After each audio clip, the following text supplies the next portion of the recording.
먼저 이재명 대통령이 무함마드 아랍에미리트 대통령과 통화를 했는데 UAE는 중동에서 우리의 특별 전략적 동반자 관계를 맺은 국가이기도 합니다. 어떤 내용이 오갔습니까? 그렇습니다. 상당히 우리에게는 중요한 교두보 국가가 바로 아랍에미레이트 아니겠습니까?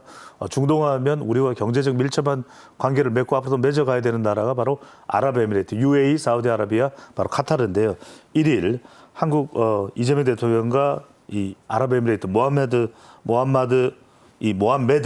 정상과 통화가 있었습니다. 양국 협력 방안이 논의가 됐는데 이재명 대통령은 특별 전략적 동반자 관계를 강화하자 이런 이야기를 했는데 아랍에미레이트가 우리와 상당히 산업 경제적으로 밀접한 관계를 가지고 있습니다. AI도 있고요. 또 첨단 기술도 있고 국방도 있고 그리고 또 바라카 원전이 있지 않습니까? 그런 만큼 이 부분을 앞으로 더 강화해 나가자라는 약속을 했고요. APEC 정상이 오는 11월 우리 경주에 있습니다. 그때 만나서 구체적인 협력 방안을 논의하자는 부분도 더 구체적으로 이야기가 됐습니다. 예.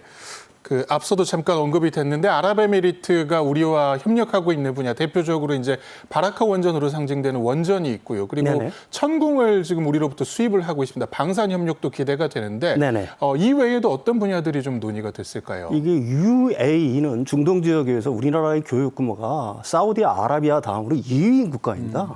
굉장히 큰 국가죠. 우리가 이제 주로 수출하는 것들이 자동차, 우라늄도 있습니다. 그다음에 방산 분야 있고요. 그다음에 화장품이 있는데 우라늄 같은 경우에는 2009년에 이제 바라카 원전 수주에서 지금 상업 운전을 갖다가 하고 있죠. 네. On time within budget.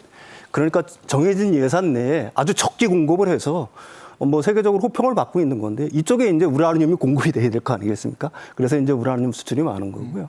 그다음에 방사는 말씀하신 대로 이제 LIG X1의 천궁 2 이거는 이제 요격 시스템이죠. 요거 그다음에 이제 지금 새롭게 추진하고 있는 게 하나 에어로스페이스의 한국판 사드라고 부르는 LSAM 이 무기 체계를 갖다가 이제 공급하려고 준비를 하고 있고요.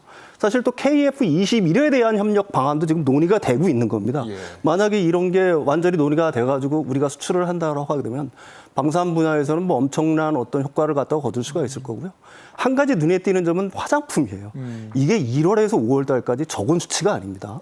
이게 거의 9,927만 달러 정도 되니까 거의 1억 달러 정도 되는 거예요. 근데 이게 지금 그 UAE의 인구가 1,100만이라는 얘기거든요. 1월 달에 5월 달까지 하게 되면 1인당 10,000원 이상을 갖다가 한국산 화장품을 샀다는 겁니다. 그러니까 한국 소프트 파워에 기반한 한국 화장품의 인기 이런 것들이 대단하다고 보는 거고요. 그런 의미에서 이제 UAE는 한국 경제에서 차지하는 비중이 그래도 무시할 수 없는 수준에 이미 와 있다. 이렇게 정리를 할 수가 있을 것 같습니다. 예. UAE에 이어서는 크리스토퍼 럭슨 뉴질랜드 총리와 또 통화를 했는데 뉴질랜드라면은 역시 IP4 국가 중에 하나이기도 하고 우리와 그렇죠. 함께 인도태평양을 대표하는 국가입니다. 그렇습니다.